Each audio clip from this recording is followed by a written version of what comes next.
আমরা উচ্চকক্ষের যত উপযোগিতা নিয়ে আলাপ করব, এই সব উপযোগিতা একটা শর্তের উপরে নির্ভরশীল।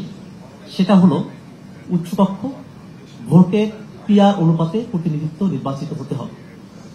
যদি এই পিআর পদ্ধতিতে প্রতিনিধিত্বের বিষয়টা না থাকে, তাহলে আর এই উপযোগিতার বিষয়গুলো নিয়ে আলাপ করবার আর কোনো প্রাসঙ্গিকতাই থাকে না। আমরা বাংলাদেশের জনগোষ্ঠীকে রাজনৈতিকভাবে যে বিভিন্ন দলের সঙ্গে তাদের সমর্থনের বিষয়টা দেখি, সেটা কখনোই এমন নয় যে এটা কোনো একটা দলকেই এককভাবে 50% ঊর্ধ্বে মানুষ তারা সমর্থন করে। এটা সম্ভব হয় না। সেক্ষেত্রে কোন দল যদি নিম্নকক্ষে 2/3 মেজরিটিও পায়, তাহলে সংবিধানে পরিবর্তন নিয়ে আসতে হলে উচ্চকক্ষে যেহেতু তার সিম্পল মেজরিটিও ইভেন থাকে না, অন্য যে দলগুলো আছে আদত বিরোধী দল, তাদের উপরে তাদেরকে নির্ভরশীল হতে হয়। এটা একটা বড় ধরনের সাংবিধানিক সংকট থেকে আমাদেরকে রক্ষা করতে পারবে। বাংলাদেশে যে সাংবিধানিক সংকটগুলো অতীত তৈরি হয়েছে, সেটা যেন ভবিষ্যতে তৈরি না হয়, তার জন্য উচ্চকক্ষ পিআর সিস্টেম একটা রক্ষা কবচ হিসেবে কাজ করবে। এর বাইরে আরো কিছু উপযোগিতা আছে। আমরা নিম্নকক্ষে যে বিষয়গুলো নিয়ে আমরা আলাপ আলোচনা হতে দেখবো, একটা আইন প্রণয়ন করা হলো, সে আইনটা কতটুকু ভালো হলো, কতটুকু খারাপ হলো, সেই বিষয়গুলো নিয়ে উচ্চকক্ষে আলোচনার একটা দীর্ঘ সুযোগ আছে। হতে পারে যে উচ্চকক্ষ নিম্নকক্ষের কোন একটা আইন সেটাকে চূড়ান্তভাবে আটকিয়ে রাখতে পারবে না। যদি উচ্চকক্ষ কোন একটা আইন সেটার ব্যাপারে তাদের আপত্তির কথাও জানান এবং পরবর্তীতে এটা নিম্নকক্ষে পাশ হয়, তাহলে সেটা পাশ হিসেবে গৃহীত হবে। কিন্তু এই যে একটা আলোচনার পরিসর তৈরি হলো, সেটা আমাদেরকে অনেকগুলো কালো আইন হওয়ার হাত থেকে রক্ষা করতে পারবে। আমরা যদি ডিজিটাল সিকিউরিটি অ্যাক্টের কথা দেখি, সেই সময়টাতে যদি নিম্নকক্ষে এটা পাশ করার পরে উচ্চকক্ষে আমরা যদি 2008 নির্বাচনের আমরা সংকটপাতটাকে বিবেচনায় দিই, বিএনপির অন্তত 33 জন প্রতিনিধি উচ্চকক্ষে থাকতেন। তারা যেহেতু বিরোধী দল এবং ডিজিটাল সিকিউরিটি অ্যাক্টের মধ্য দিয়ে তাদের উপরেই এই নিপীড়নটা করার সুযোগটা অনেক খুঁজত, অবশ্যই সেই জায়গাটাতে একটা বড় ধরনের প্রতিরোধের জায়গা তৈরি হতে পারত।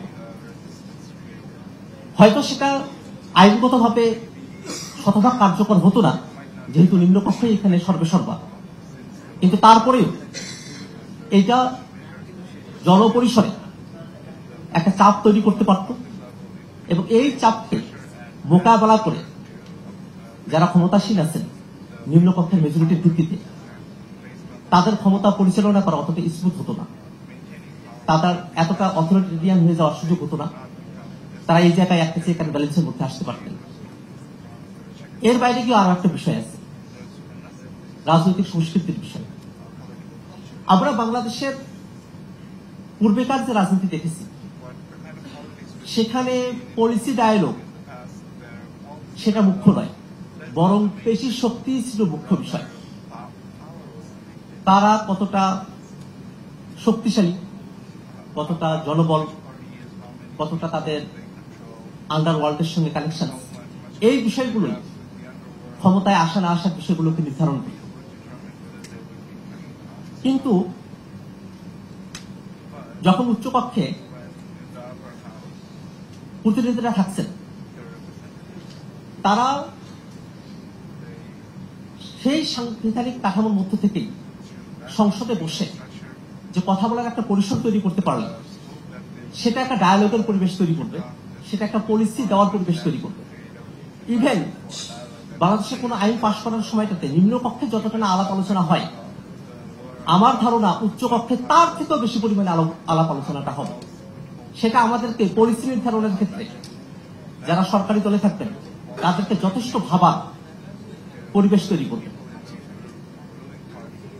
রাজনীতিতে এই যে মাঠে যত কর্মসূচি হয়, মাঠে হরতালের মতো কর্মসূচি হয়, অবরোধের মতো কর্মসূচি হয়, আমার ধারণা যদি উচ্চকক্ষকে ফাংশনাল করা সম্ভব হয়, তাহলে মাঠে এই যে অবরোধ হরতালের মতো যে কর্মসূচিগুলো আছে সেটার সংখ্যাও কমে আসতে পারে।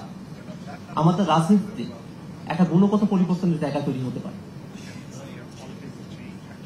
এই সব কিছু বাইরে আর একটা জিনিস একেবারে অনিলোক থেকে গেছে, যেটা কারো বক্তব্যই আসেনি। উচ্চকক্ষের যারা স্পিকাররা আছে, স্পিকার, ডেপুটি স্পিকার, তাদের কিন্তু এর বাইরে গিয়েও আরো কিছু কর্মপরিধির বিষয়ে আমরা ঐক্যবদ্ধ কমিশনে আলোচনা করেছি।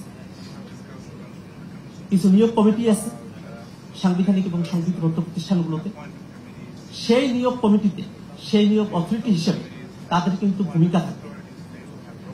বাংলাদেশে সাংবিধানিক এবং সংবিধিবদ্ধ প্রতিষ্ঠানগুলো স্বাধীন না হওয়ার পিছনে এককভাবে প্রধানমন্ত্রীর নিয়োগ দেবার যে অথরিটি ছিল, সেটা যখন আরো কিছু মানুষের মধ্যে ডিস্ট্রিবিউটেড হয়ে গেল, সেটা এই জায়গায় নিয়োগ দেওয়ার ক্ষেত্রে একটা স্বচ্ছতার জায়গা নিশ্চিত করবে বলে আমরা আশা করতে পারি।